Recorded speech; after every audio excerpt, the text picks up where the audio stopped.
थोड़ा शुरू से बताइए। मैम, मेरी शादी 18 जनवरी 2014 को डॉक्टर शंकर त्रिपाठी की बड़ी बेटी के साथ हुई, सौरभ त्रिपाठी के साथ। Saurabh Tripathi perfect relations company में काम करते थे और सौरभ के पूर्व से ही किसी पूर्णिमा प्रभु नाम की लड़की के साथ अवैध संबंध है।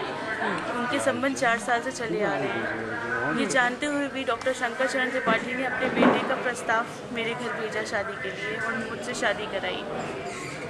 शादी वाले ही दिन से जब शादी कंप्लीट हो गई, पूरी फेरे हो गए, मांग सिंदूर चढ़ गया, शंकर चरण त्रिपाठी ने और सौरभ त्रिपाठी ने मंडप में ही जो है दहेज का मांग बढ़ा दिया। 30 लाख रुपए मांगने लगे अचानक कि मैं लड़की को तभी विदा करा के ले जाऊंगा जब 30 लाख रुपए मुझे दोगी। मेरे माता इस समय इन्होंने ऐसी मांग कर दी। बहुत समझाने के बाद दोनों पक्षों के तभी मुझे विदाई करा के ले गए। ले जाने के बाद लगातार से मेरा शोषण किया जा रहा था। शादी के पहले ही दिन से सौरभ मुझे मारने पीटने लगे, मेरा उत्पीड़न करने लगे।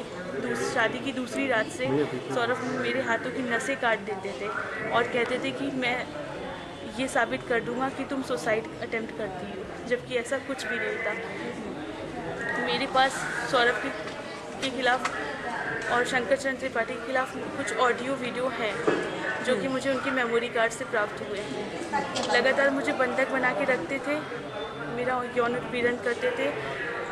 डॉक्टर शंकर चरण त्रिपाठी और अजीता त्रिपाठी मुझे इंजेक्शन देते थे। सौरभ की गर्लफ्रेंड मेरे नंबर पर फ़ोन करके मुझसे कहती थी कि अब तुम शंकर चरण त्रिपाठी के साथ रहो और मुझे सौरभ के साथ रहने दो। इसी प्रकार से मैम रोज़ मेरा पीड़न हो रहा था और लगातार ये लोग मुझे कहते थे कि मैं एक प्रतिष्ठित चैनल पे ज्योतिषाचार्य का कार्यक्रम करता हूँ। मीडिया वाले मुझे बहुत मानते हैं, पूरे भारतवर्ष में मेरी बहुत इज्जत है, मेरा कोई बाल भी बांका नहीं कर पाएगा। माननीय मुख्यमंत्री जी शिवपाल यादव जी मेरे बहुत खास हैं, तुम्हारी कहीं नहीं सुनी जाएगी, इसलिए जिस हालत में तुम्हें रख रहा हूँ वैसे ही रहो। लगातार इन्होंने 7-8 महीने तक मुझे बंधक बना के रखा। बताइए। मुझे लगातार ये लोग बंधक बना के रखते थे, मारते पीटते थे, मेरे हाथों की नसें काट देते थे। 22 अगस्त 2014 को सौरभ त्रिपाठी ने वृंदावन कॉलोनी में जो इनका मकान है, सुबह सोती हुई अवस्था में मेरे पेट में चाकू मार दिया। जब मैं बहुत चीखी चिल्लाई और बेहोश होने लगी, तब पास के ही पल्स हॉस्पिटल में जाकर के मेरे पेट में चाकू से जो घाव था उसमें टाँके लगवाए। इसके बाद जब मेरे टाँके कटे, शंकर चरण त्रिपाठी उस घर में भी आके मेरा यौन उत्पीड़न करते थे, मेरे मुंह पे पेशाब करते थे, मुंह पर थूकते थे, कहते थे अगर तुम पीजीआई थाने जाओगी तो यहाँ के थाना अध्यक्ष मेरे बहुत ही खास हैं, यहाँ पे भी तुम्हारी कोई सुनवाई खास नहीं होगी। उनके साथ क्या किया है? की पत्नी का नाम मिथिलेश त्रिपाठी है। वो मानसिक रूप से अपना संतुलन खो चुकी हैं।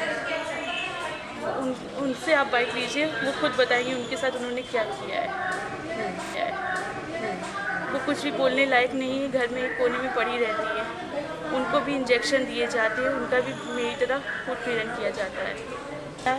और उसमें सहयोग उनके बेटे ने किया है? जी हाँ, उनका सहयोग सौरभ त्रिपाठी ने किया है। सौरभ त्रिपाठी पूर्णिमा प्रभु के साथ फ़ोन पर सेक्स करते थे, उसके बाद अपनी गंदगी मेरे फ़ोन पे फेंकते थे, जिसकी ऑडियो रिकॉर्डिंग्स मेरे पास मौजूद है। ठीक से लोगों के खिलाफ कार्रवाई होनी चाहिए। मैं आप सभी लोगों से सहयोग की उम्मीद करती हूँ। मैं एक कोर्ट के माध्यम से मुकदमा दाखिल करवाया है।